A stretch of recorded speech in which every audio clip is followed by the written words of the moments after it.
This parallel session is titled, Do We Need to Anchor Communication About Basic Research to Its Potential for Future Application? I have the privilege of serving as the moderator for this session. My name is Sara, and I'm an associate professor and science communication researcher at the University of Utah. So in this session, we will be discussing the question, do we need to ground public engagement and communication of basic science in its potential applications? We have a great panel for this session, and it is my honor to introduce them. However, the panelists have also decided that they would like to know a little bit more about you. So in a minute, you'll see a poll question pop up. Answer just to the best of your ability. So I'm going to go ahead and launch that now.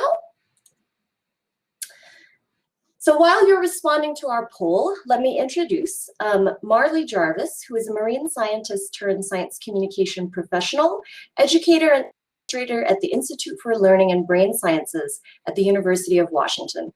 Previously, Dr. Jarvis specialized in informal STEM learning at the Pacific Science Center through the Portal to the Public Initiative. She holds a bachelor's from Carleton College and a PhD in biology from the University of Oregon.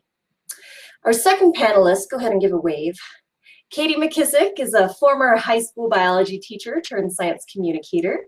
She's worked for NASA's Jet Propulsion Laboratory, the Natural History Museum of Los Angeles County, and most recently the Kavli Foundation, where she is the digital engagement manager. She's also a published author. Her most recent book, Everyday Amazing, Fascinating Facts About the Science That Surrounds Us. Third, we have Ben Shouse, who is an editor, communications advisor, and writing instructor at the Government Accountability Office, the U.S. Congressional Watchdog. He works on the agency's science team. He was previously a freelance journalist for Science Magazine, an environment reporter in South Dakota, and an ocean science writer at the Pew Charitable Trusts. He got his education at Brown University, UC Davis, and UC Santa Cruz. And last but not least, we have Barbara Thiers, who is the Patricia K. Holmgren Director of the William and Linda Steer Herbarium. She's responsible for overseeing the garden's 7.9 million collections of algae, bryophytes, fungi, and the approximately 30 staff members who manage these collections. Dr. Thiers is particularly interested in the application of information technology to herbarium management and to increasing access to specimen-based data for the scientific community. So let me look at the poll really quick. So about 3/4 of you said you primarily communicate on behalf of an institution, while the remainder said myself or my own research. But one of the perks of serving as moderator is I get to ask my questions first. So we'll spend a little bit of time getting to know our panelists and discuss some questions I have prepared before opening the floor to Q&A. So in the Q&A section for the audience, please go ahead and use that Q&A tab top right above that chat function. We're asking that you type in your questions and we will do our best to get to them. So to start, I'd like to ask each panelist to share an example of public engagement or communication of basic science from your own work. Using this example, please consider what it means to ground that engagement or communication in its potential application. Marley, let's go ahead and start with you, and I'll open the floor. Sure. Hi, everybody. So I work for the University of Washington for a specific research institute. It's called the Institute for Learning and Brain Sciences. And the research that we do is very much, fitting into the bucket of basic science. So it's things like, how does our brain work and allow us to learn about the world, but in very sometimes esoteric ways. And we also look at this starting really early on with newborns, so really early childhood learning, as well as throughout the lifespan. And so, for example, one of the kind of buckets of work that we're looking into is how does the brain respond to touch? And in particular, how early does this start? So do newborns have these same sort of sensory-motor body maps? So where in your brain lights up when different parts of your body are touched? Does that start right away from newborns or not? And what does that look like? And so it gets very, very, very in the weeds of these, EEG caps on newborns and just a tsunami of data of what the different brainwaves and activity looks like. And I work specifically in the science communication team of this research institute. And what my little piece of that is very much trying to ground our communication in sort of the applications. And so typically what we end up doing is working with parents, with policymakers, with folks like teachers and educators, people who are actually working with kids in the age group that a study might be on. And I kind of work backwards from there. So for example, I might hear tons and tons of questions about infant massage or things like that, that the researchers would say have nothing to do with that piece of research that they're working on. And so I sort of work to connect the two. So in this example, you know, I have a series that's Ask iLabs, which is our institute, and can pull in bits and pieces from the research itself to talk about some of the things that the end user, whether it's a parent or educator, might actually take and fold into their work. So things about touch as an early form of building relationships and communication with young children. So that's sort of the way that I end up grounding it in application. So the research itself very much not considered applied by the scientists, but in kind of working backwards and having those relationships with various community groups and the audiences, and seeing kind of what their questions are over time.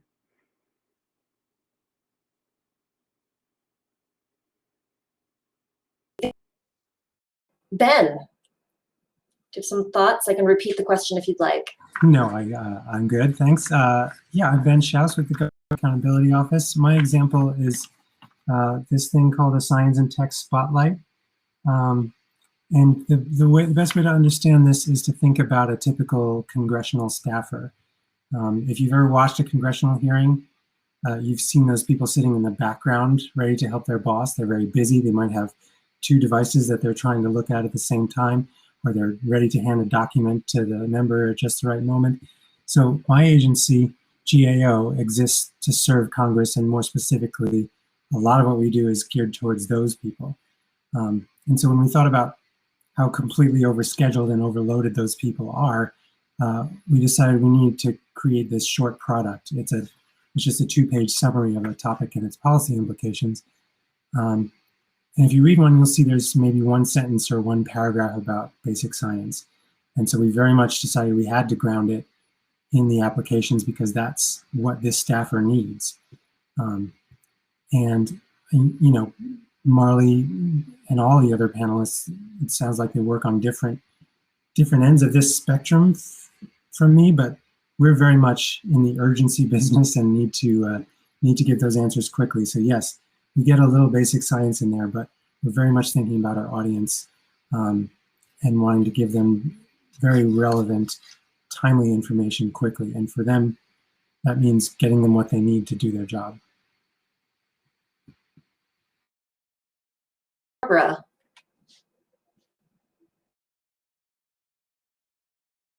I think you might be muted. Sorry about that.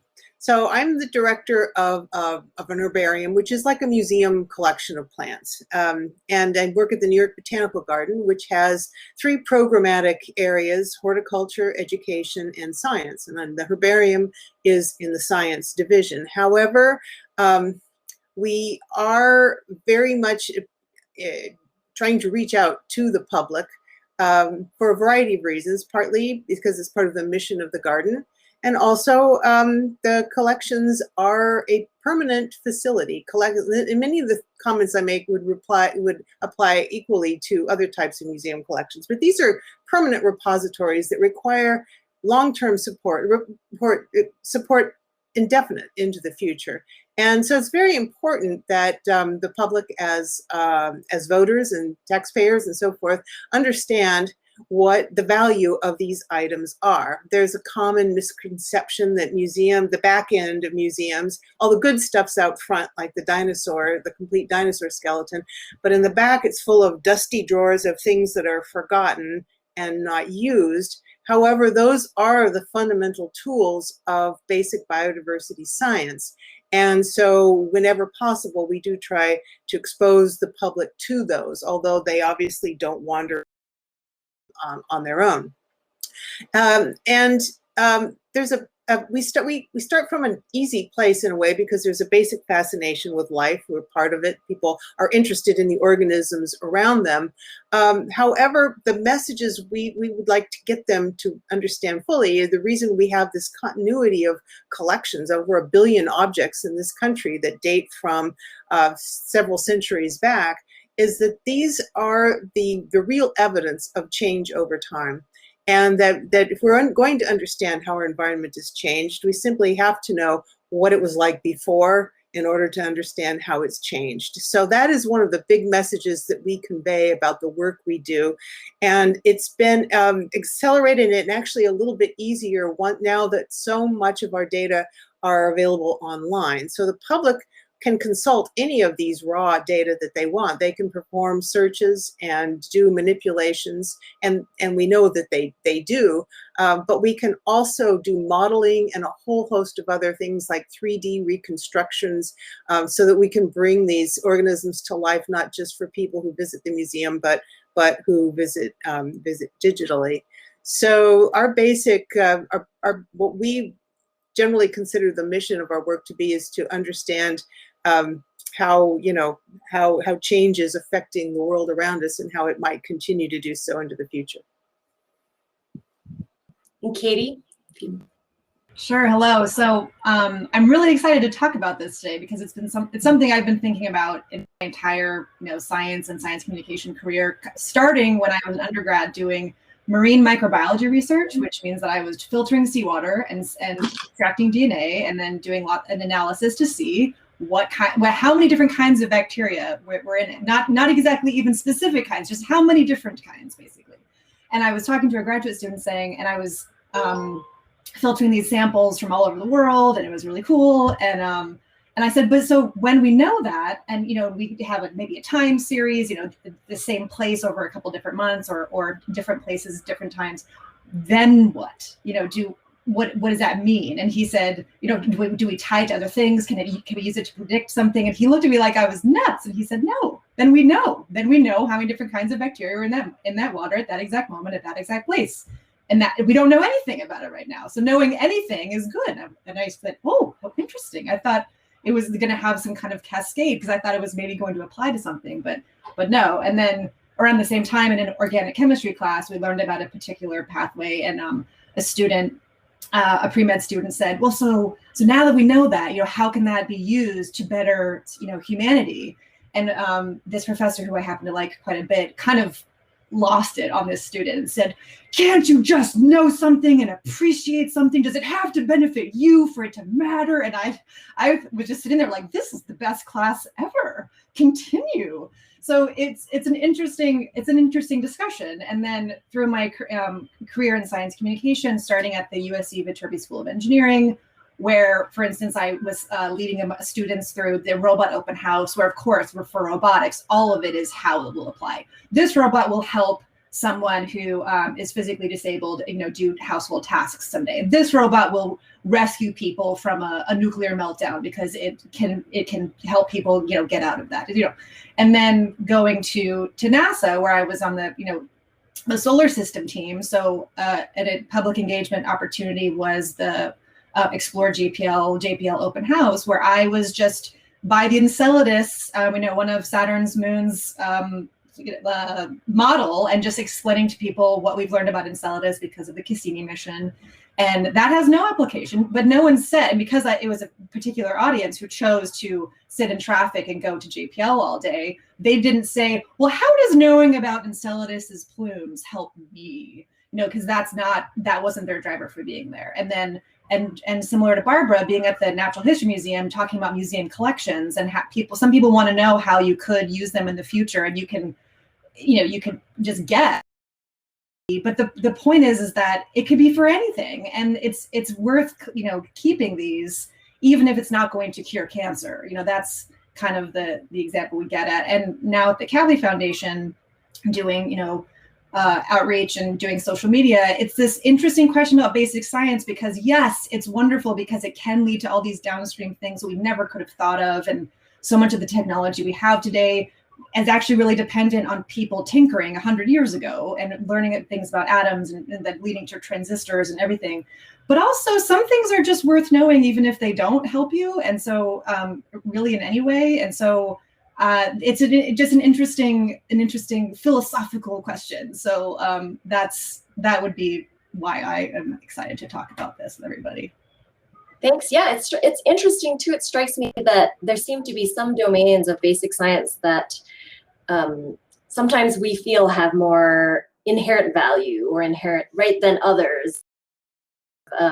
Filtering water, to think about like microbial ecology, is something that I think a lot of people wouldn't get excited about, but then, you know, we microbiologists know it as sort of, what is it, macrofauna, like the charismatic macrofauna. People get excited about that, right? And so there's something about these domains. But kind of thinking now then about sort of the pros and cons of grounding this kind of basic or public engagement and communication around basic science and its potential application. What do you think are some of the pros and cons? And audience, I promise this is the last question I will ask before I open the floor to you. I see some questions coming in, but again, please keep those coming in the Q&A tab. Does anybody want to tackle sort of what the pros and cons are to start? Katie. Yeah, I'm happy to dive into this because yeah, I do think that some of the cons of maybe always tying it to application can just be that you get those moments like does everyone remember the shrimp treadmill incident? Do you ever remember that? It was something that was covered on NPR, and it was some yeah. Marley's with me. Marley can talk about this too. It was kind of an example of, oh, you know, scientists are just wasting money. They're because they were studying kind of the flow of water over a shrimp as it's, you know, they did make a little underwater treadmill for this. It was adorable, in my opinion. But it was kind of this held up as this example of science being just absurd. And why are we doing this? This isn't worth any money. Similarly, it was before I was at NASA, but you know, when Curiosity landed, people looked at the price tag and said, we just sent however many billion of dollars to Mars, as if we like loaded it up with cash and just like blasted it away. But because people don't understand that's you know, work that was done here that could have other applications, but it's also maybe worth knowing about Mars. So I just worry that if you tie it too closely, then you get those situations where, you know, especially, and Ben can speak to this, you know, when it comes to government funding, they want to see that it will immediately impact us and be in the interest of national, you know, anything to be worth it. And I think that's really dangerous. And then you kind of lead to this thing of unless it has an immediate benefit, it's not worth it at all. Because if that's true, then you know, Barbara's collections and exploring other planets and other moons is not going to be seen as valuable to anybody, because if we put everything in these selfish terms of unless it benefits me or someone I know, I don't want to be involved in it. And then it also is like, is knowledge not worth having? You know, is it not worth understanding our place in the universe and in time unless it actually cures a disease? And I just think that's a terrifying prospect.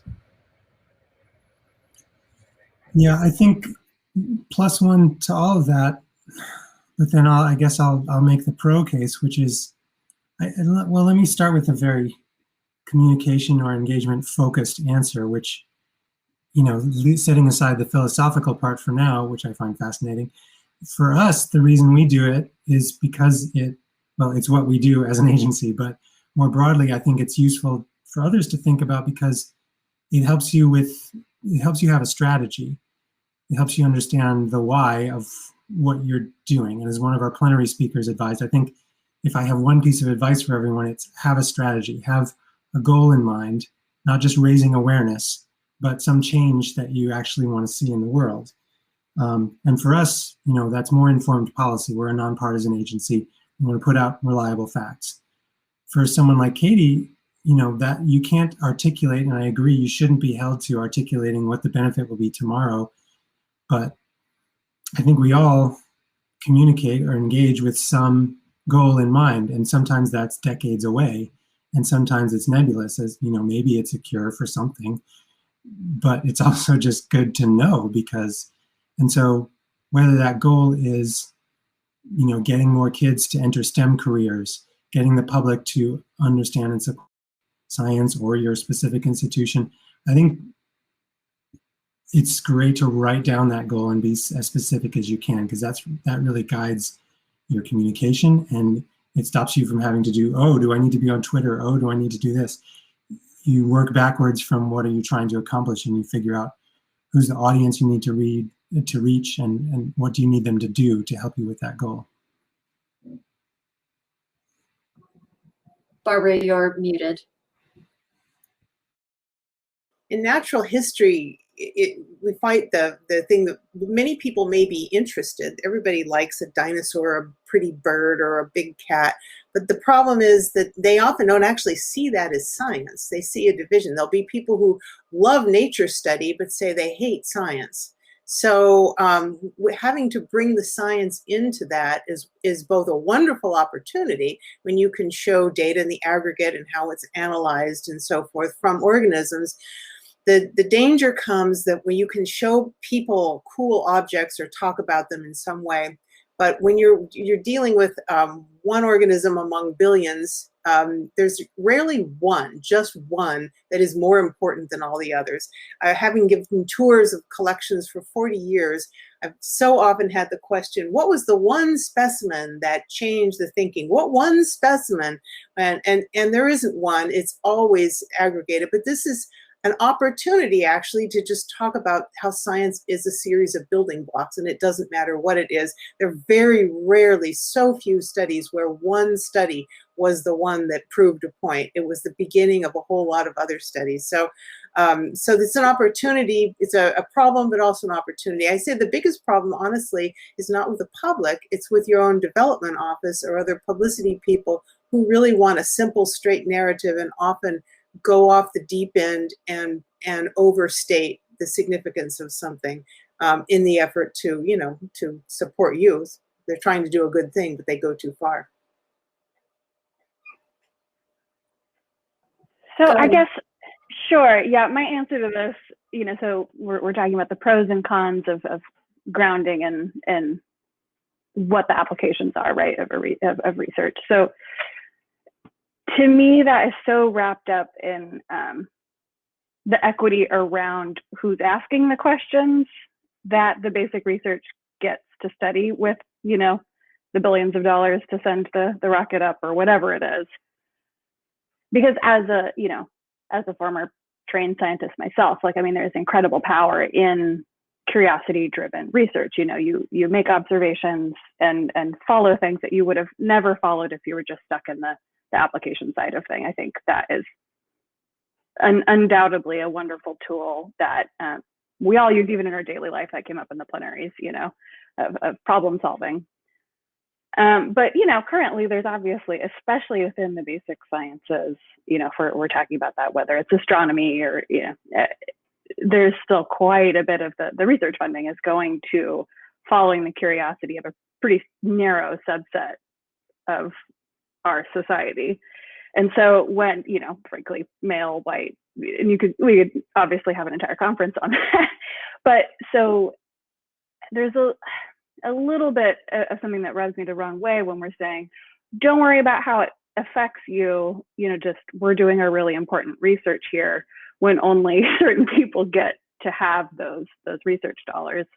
So, I think at the end of the day, if we have a really broad access to these research dollars to ask all sorts of questions, then it kind of changes this question a little bit. And so doing sort of what I call applied science communication. So the research may be basic, but connecting with people who want to use it in their daily life or work, to me, that's sort of this intermediate stopgap of, okay, what do you want to know? And then as somebody in the position I'm in, I have access to the journal articles and the research and all of that to kind of be your little personal science librarian. You're like, well, here's what we know about this and about this and about this, and you're asking about this in the middle here, and to kind of help support people in making those connections to apply it to whatever their question might be. And so that's sort of how I see the applied side of things, sort of acting as a bit of a stopgap. So it's helpful, but I think the conversation changes enormously once, hopefully, who gets to ask what questions and have what resources to ask them.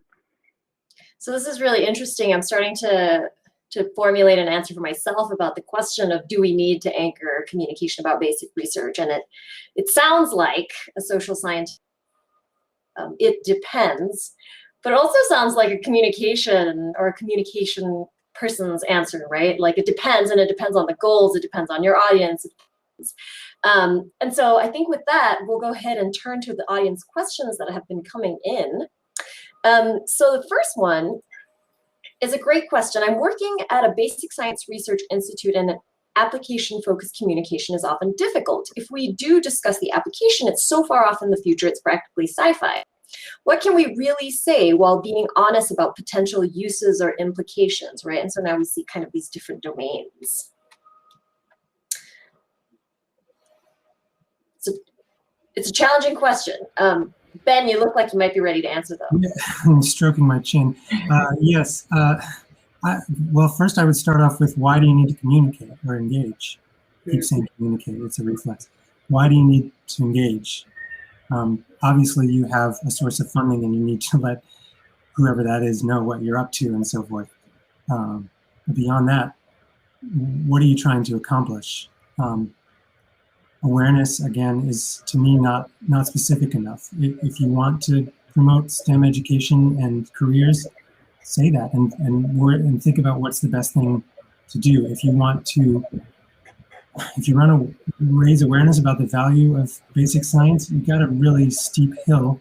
I think maybe Katie and others have stories about things that seemed irrelevant at the time but turned out. I mean, electricity. Who the heck cares what's going on with electrons? The tiny things that are there no matter what we do, who cares? But it turned out to transform society, and no one expected that at the time. I think there are stories like that you can employ. They're not going to come true for 99% of the examples from your own work that you might try to use, but yeah, start with your goal and think about what's going to get you there. I think about this question a lot too, and I think it's kind of a question of relevance, because I know we talk about applications, but when it comes to stuff that is really, really basic, what we're really talking about is relevance, and that can be a really great entry point for people, but it also can be kind of downplay things the same way that really extrapolating and thinking about those applications might be. If you try to make something too relevant, maybe that's not the best way to do it. Some things are interesting because of how incredibly irrelevant they are. Dinosaurs are not relevant. They're not. I mean, the reason we like them is because they have nothing to do with everyday life. They're a completely different, time when, we weren't here and these enormous beasts were here. Black holes are irrelevant to my everyday life, but I am here for them. If you have stuff to tell me about black holes, like, let's do it. So I kind of feel like when it comes to really basic science, how we get people excited about it is by giving them this, this other view of the world that expands every day. Because I would love to escape my everyday life right now. We're living through an incredibly difficult time. Please give me something else to think about. Please tell me about what the existence is like at the atomic scale. And you don't have to maybe you don't have to tell them how understanding more things about quantum physics is going to someday give a quantum computer that I will never own personally, but just tell me why it's so weird about how quantum physics work. I think that's great, because I feel like we overdo relevance. I'm not convinced that is the thing that will get people excited.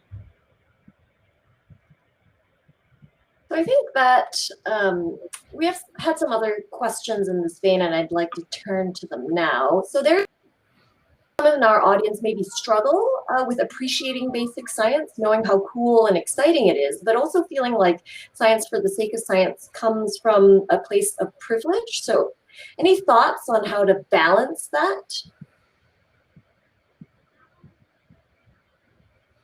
I mean, again, I think it kind of comes back to who has the power and resources to follow their curiosity. I mean, as I think many of us have talked about, it's a really powerful tool to, question-driven research, comes up with some things that are, way down the line, like what we're talking about in chat. There can be a really amazing application that comes out of something you would have never known or foreseen. but yeah, so who is able to actually dig into the research and ask those questions, for sure. One thing is true, I think, no matter what the story is, people like to hear stories about other people. So to the extent that you can tie the science story into the discovery experience of somebody, their relationships, it definitely makes it feel more real, that they can identify with the person who's doing the work. Then you can cleverly try to get the work into it as well. But people do like stories about other people. I was going to say, because I saw someone in the chat mention something about the recent, billionaire space fun times. There, you see that there is an awkwardness to, and it kind of relates to like when people say, oh, why are we spending so much money on X, Y, or Z when, children are starving? There's someone who needs something and all the money's going here and it's not going there. And it was kind of the same conversation people were having when they're saying, okay, cool. So we're in a pandemic and things are really rough and billionaires are trying to leave the planet, like really good look. So, and there is like there is a connection point there. So yeah, I think we do have to kind of acknowledge that there are, is an incredible amount of suffering and there's all these problems. And so why are we playing this long game? And that is a difficult thing to talk about. And I've seen some good communication on that, we do have to look to the future because we can continue to improve lives, and it does speak to the applications of, I know that things are hard, but these things are worth doing too. And also there's a false dichotomy there. I mean, just like we're saying, it depends on the field. I mean, anything you learn in neuroscience that maybe is a basic science question will probably have an application pretty soon. But yeah, I don't want people to think that it's like this either or. But yeah, totally there is an inherent awkwardness sometimes. I think that kind of brings us back to the plenary that we opened with this morning, thinking about whether it is even helpful to have these kind of distinctions of basic and applied science, right? But I think we are dancing around this idea of like curiosity and hope and joy. So, if research, at least science communication research, some of it says that the public relates to hope. Are we ignoring public opinion if we try to communicate about basic research, like ignoring this idea of wonder and hope, right? How would you, I guess, use that type of emotion in stories around basic science to communicate it, or would you?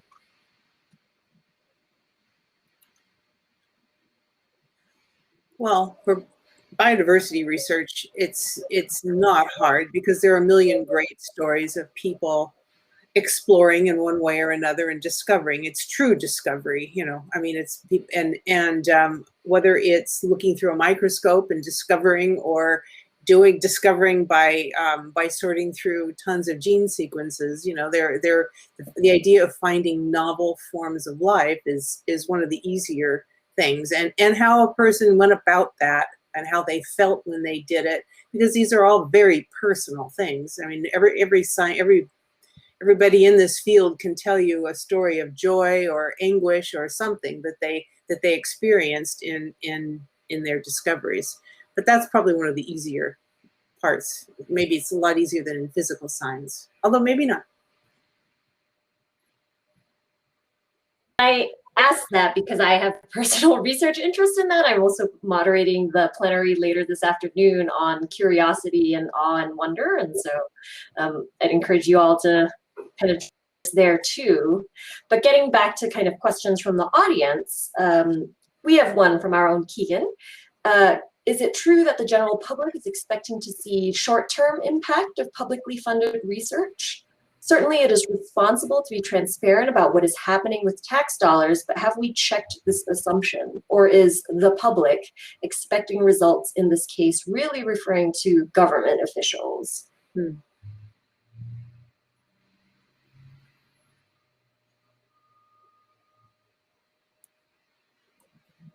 I know Keegan's bound to ask questions that sum the entire panel, right? I'm not sure how to get direct. Can you encapsulate that again? I think I have an answer. Yeah. So I guess the question is about: is the public actually expecting to see the short-term impact, or is it the the officials, the government that's funding, right? Yeah. Well, yeah, certainly as a GAO watchdog employee, the taxpayer dollars absolutely need to be spent with accountability and on clearly stated purposes. And I think the public, first of all, there is no one public, but I think a lot of the public, maybe all of it, wants those dollars to be spent responsibly, wants the brain power to be used responsibly. I don't think that means they want an impact today or even in 10 years. I think there's a lot of diversity. There is that curiosity and fascination who want it for either entertainment or more profoundly to understand their place in the universe and in biodiversity. But yes, at the same time, for the reasons of diversity, of societal diversity and equity that we've been discussing, we need curiosity of those doing science today to not be the only thing driving science. We need transparency and accountability around it. We need public participation so that, even if it is curiosity driven, it's not the same people that were driving curiosity 100 years ago. We need those other voices and cultures and minds to be brought in to the conversation. I know that's a wild and nebulous answer, but it's not just about one approach. I was just going to say, I mean, I've certainly seen Gallup polls, but through the years about what people value and if they think that certain investments are worthwhile, and it usually gets to the does it have a short-term benefit or not, and then of course there's always the social media discussions which go viral sometimes, like the shrimp treadmill thing we talked about earlier, or the confusion about curiosity and why we spend so much money on it and things like that. But yeah, I think a lot of it goes back to, and I shared that example about being an undergrad researcher and thinking that everything I was going to do was going to have some application, at least at some point. And because the way we teach science and the way we learn science is always like, this person did this thing and then this thing happened. It is kind of taught in this sort of linear way. So I think that it's and that's why I worry about tying things too much to application, because it leads to this misconception that science is this march forward, and we just keep going and we just keep improving things and everything works out, where of course it's this very messy, branchy process. It's like human evolution. It's not the line with people continuing to stand up. It's this like really crazy bush of all these different species of things. So that's why I worry about tying things too closely to application or extrapolating and saying this will lead to this in 10 years or whatever, because people then just think of this very linear process.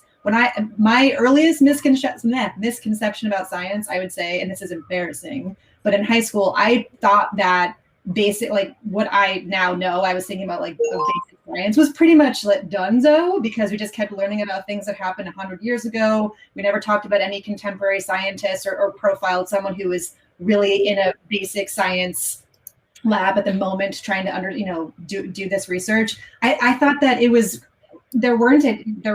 wasn't something you could really do anymore, because we never talked about it. It was all this stuff that was super old, and it was like, yeah, we pretty much figured everything out, so now we're good. I didn't understand that, and so I just think that there are plenty of people that might not understand how this really goes. So we'll do one more question and then we'll wrap up, because we're running out of time, unfortunately. But the conversation will keep going over the next day and a half, and please do stick with us. And the next 100 years. I'm over, we have Twitter after all. But so there's a question about grounding basic research and its potential of future applications is one way to frame science, right? Frame basic science. But would kind of the issue of having to ground it in its application be circumvented if we focused on the process of science and the experience of people when they engaged in science? Barbara, nodding, so we'll go to you. Yeah, yes, absolutely. I mean, I think it's sort of what I said before. I think that you can engage people by telling them stories about people and how people approach something, and people will the audience finds something to identify with that. Because when you get right down to it, every decision you make in science is not unrelated to every decision you make in real life. Do I go this way or do I go that way? Do I trust this person's judgment or do I trust that one? And so the more you can relate it to the same kind of decisions that any person makes on a daily basis about their own life, the more that they can understand it. That's putting aside a lot of the technical information, but you can do that, at least, to begin the engagement. So yes, I totally agree, but it also reminds me of a line from Randy Olson, who wrote some great books. One was Don't Be Such a Scientist. Another was Houston, We Have a Narrative. And a podcast host asked him, well, shouldn't you try and tell all these stories about discovery? Science is about discovery and people love discovery. And he said, no, you kind of need to appeal to what's in it for them. You need to, and stories are part of that. But, and I agree, caveat, there are lots of people that talks about and works with who are in it for the curiosity and the fascination. But I think depending on your goal, again with the goals, if your audience is not already known to be fascinated and to want this information, I would err on the side of thinking about what they really care about most, what's going to catch their attention quickly. That's not to say you don't engage on basic science. It's to say you use that as the portal.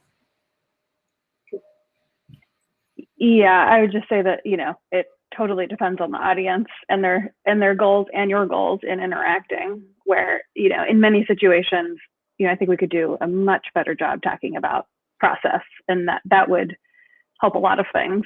But I don't think that would then take place of grounding in its applications, because I think those kind of achieve different goals.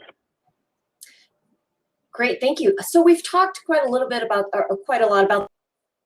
level. I want to take it to a little bit more of a practical kind of practice level to close. So we'll just go around the virtual room and kind of close with some practical thoughts on this question about anchoring, communication about basic science in its applications. Ben. I was distracted looking for the question that I found so interesting in the list here. I think it was from Judy. Sorry, I'm trying to scroll. I found that. So Judy asked, what should a writer do with an editor who wants to oversimplify in order to communicate? Thank you. Yes, so there's a quotation possibly apocryphally attributed to Einstein, which is that things should be as simple as possible, but not simpler. And, I've had to push back on editors and say, no, that's not what it is. And if you put your foot down like that, at least in science publications, editors are used to hearing that. If you're in a popular publication, I would say yes, push back, but also find a way to not maybe explain that right off the bat, or find a different entry point for that story and push that explanation down to paragraph 30 or paragraph 10, whatever the space allows, because you can't possibly explain everything. You need to pick the one or two crucial points that need to be unpacked. Or if you're writing a book, it's more than that, but you get what I'm saying. And as a writer, you can't explain everything, so pick the things that are essential. Thank you. Marley, some practical. Yeah, I think it's really important to figure out what your feedback channels are. So often we're not able to do two-way in the moment if it's a really large-scale effort project or virtual without any feedback, but to figure out where you can build in those feedback channels in a very real way if you're trying to appeal to some of this applied part from basic research. You need to know what applications matter to what audiences. So figuring out how to do that is key. Katie. Yeah, I would just say that maybe don't assume that application is the best way to make a particular science topic really interesting. And I would just say if it seems irrelevant, lean into it. Just get people to think about something completely different, because while applications and relevance might work for some people, I think the absolute opposite, really on the other end of the spectrum is what can make something really fun and think about life at a different scale or different time is also really, really interesting. Thank you. Well, I would say if you're in that situation where someone's wanting you to oversimplify to communicate, first consider that maybe you're wrong. Maybe you are putting the emphasis on the wrong thing to get the message. I've had so many conversations with colleagues who really want to tell a complicated part of the story because it interests them, but it's actually not the main point. So you certainly can, there are people who will push you to say things that are simply not true, but it also might be you. You might be trying to make the story more complicated than it needs to be, and maybe you haven't entirely figured out what exactly your message is. So it really has got to be a compromise and a meeting of the minds on that. Thank you so much. And thank you to all of you. Thank you to our panelists. Please do visit. Some of them have posters in our poster sessions and continue to engage with us.